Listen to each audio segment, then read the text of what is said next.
జగనానికి అత్యంత ప్రీతిపాత్రుడు, అన్ని రకాల కానికి తోడు నీడగా ఉండి తన జీవితంలో పడరాని బాధలు పడ్డా మన పార్టీ కోసం నిరంతరం పోరాడుతున్నటువంటి రాజ్యసభ సభ్యులు పెద్దలు గౌరవనీయులు విజయసాయిరెడ్డి గారికి, గౌరవనీయులు మన ఉప ముఖ్యమంత్రి అంజయ్ భాషా గారికి, అదేవిధంగా మీ అందరి ఆశీస్సులతో మీ అందరి అభిమానంతో ఈరోజు మళ్ళీ మూడో పర్యాయం నన్ను ఆశీర్వదించండి, జగనన్నని ఆశీర్వదించండి, మళ్ళీ జగనన్న ముఖ్యమంత్రి అయితేనే నవరత్నాలందరినీ కూడా మనం అందుకుంటామని ఒక ఆలోచనతో మన సంజీవయ్య గారిని మీరందరూ కూడా ఆశీర్వదించాల్సిగా కోరుకుంటూ, అనిల్ గారు తొందరగా మాట్లాడతారు, కొంచెంసేపు ఉండాల్సిందిగా మిమ్మల్ని కూడా కోరుకుంటుండా.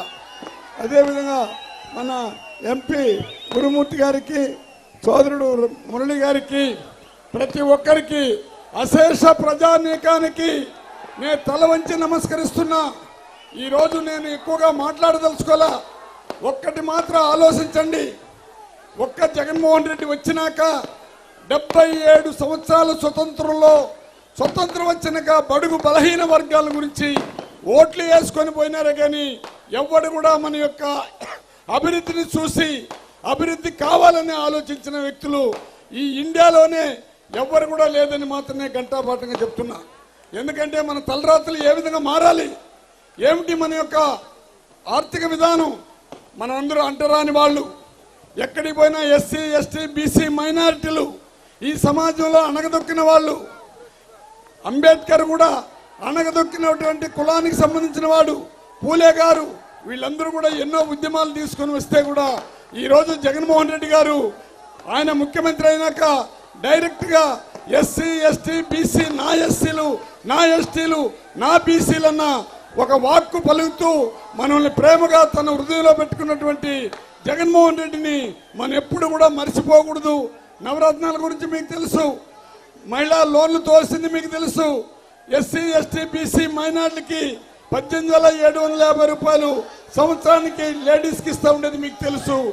అమ్మఒడి నుంచి మన పూర్తిగా ఏ పథకాలు చేసినా పేదవాళ్ళ కోసమే, పేదవాళ్ళు పైకి రావాలని తప్పించే జగన్మోహన్ రెడ్డి గారు ఈరోజు చంద్రబాబు నాయుడు ఎవడైనా ఎస్సీగా పుడతాడని మాట్లాడినాడు.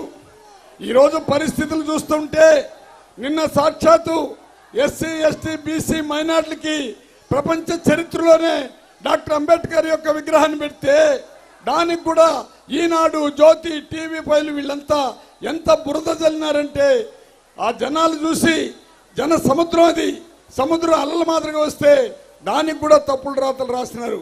ఈరోజు ఆ కుటుంబాన్ని కూడా చీల్చారు. నిజంగా నేను ఆ కుటుంబానికి పరమ భక్తుణ్ణి. కారణం ఏమంటే ఎవరు కూడా చేయనటువంటి ఒక 120, 30, 140 సంవత్సరాలకు ముందే ఒక ఎస్సీ లేడీని చేసుకున్నటువంటి కుటుంబం అది. ఎప్పుడు కూడా ఎస్సీ ఎస్టీ బీసీ మైనార్టీలు అంటే రాజశేఖర రెడ్డి కుటుంబానికి ఉండేంత ప్రేమ ఏ కుటుంబానికి కూడా. ఈరోజు వాళ్ళు ఈరోజు ఏ విధంగా పన్నాకు పన్నుతున్నారంటే, ఒక పక్క చంద్రబాబు నాయుడు, ఒక పక్క భూదోపిడీదారులు, ఒక పక్క నయవంశకులు, ఒక పక్క అభివృద్ధిని చూసి ఓర్చుకోలేని వాళ్ళు మళ్ళీ ఈరోజు తన సొంత చెల్లెలను కూడా ఆయన పైకి యుద్ధానికి పంపిస్తున్నారు. దయచేసి అందరూ ఆలోచించండి. పేదవాడి అకౌంట్లో డబ్బు వేసిన చరిత్ర, పేదవాడి అకౌంట్ని పేదవాడు కూడా బ్యాంకులో అకౌంట్ ఉండాలని చెప్పినటువంటి చరిత్ర మార్చినటువంటి జగనన్నని అందరూ కలిసి దెబ్బతీయాలనుకుంటున్నారు. జగనన్న ఒకటే కోరినాడు, నాకు ప్రజలు ఉండారు, దేవుడు ఉండాడు, నేను ఏ వ్యక్తి కూడా ధైర్యంగా ఇంతవరకు ఎప్పుడు చెప్పిందిలా, నేను మీకు మంచి చేస్తుంటే, మీ కుటుంబానికి మంచి చేస్తుంటే నాకు ఓటేయండి, నా ఎస్సీలు నా ఎస్టీలు నా బీసీలు అని చెప్పేదే కాకుండా ఈరోజు ఎస్సీ ఉప ముఖ్యమంత్రి, ఎస్టీ బీసీ మైనార్టీకి ఉప ముఖ్యమంత్రి ఇస్తూ కాపులకు కూడా ఉప ముఖ్యమంత్రి ఇచ్చినటువంటి చరిత్ర జగనన్నది.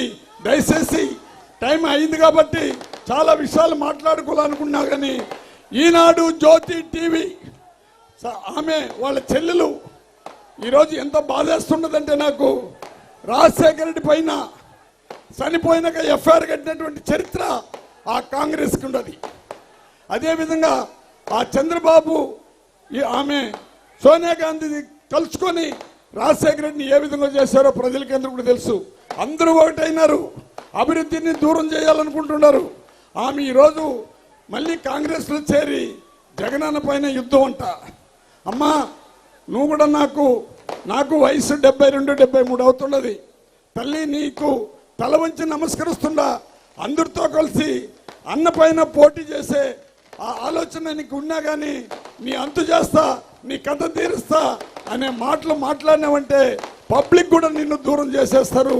మీ పైన ఉండే ప్రేమ, నేను రాజశేఖర రెడ్డి బిడ్డ అంటున్నావు. నువ్వు నిజంగా రాజశేఖర రెడ్డి బిడ్డ అయితే ఈరోజు ఆంధ్రప్రదేశ్ అభివృద్ధిని ఒక తూరి ఆలోచించు. మీ తండ్రిని ఏ విధంగా చేశారో కాంగ్రెస్ వాళ్ళు ఒక తూరి ఆలోచించు. మీ అన్నదమ్ముని జైల్లో ఏ విధంగా పెట్టారో ఒక తూరి ఆలోచించు. ఏమీ తెలియకుండా ఎలాంటి తప్పు చేయని వ్యక్తిని అన్యాయంగా 16 నెలలు జైలుకి పంపిస్తే నువ్వు ఆ రోజు చెల్లెలుగా మా అన్న ఇడిచిన బాణం అని బయట వచ్చినవే. ఈరోజు నువ్వు చంద్రబాబు ఇడిచిన బాణమా, సోనియా గాంధీ ఇడిచిన బాణమా? జగనన్న పైన ఎందుకు ఇంత కుట్రలు పండుతుండారో నాకు అర్థం కాలేదు. దయచేసి ఆమెకు కూడా నా విజ్ఞప్తి ఉంటే, ఒక జన్మలో ఇంకొక తూరి పుట్టబోయేదిలా. నిన్న నేను చూశాను, మీ అన్నని పిలిచినావు, పెళ్లికి మన నిశ్చితార్థానికి రమ్మన్నావు. ఒక హృదయం ఉన్న వ్యక్తి, ఎన్ని బాధలు వచ్చినా ఒకరిని చెడ్డగా మాట్లాడాలనే వ్యక్తి మీ అన్న. జగనన్న వస్తే ఇట తిరిగి చూస్తాడు, రామ్మ అంటాడు, నువ్వు దూరంగా నిలుచుకుంటావు.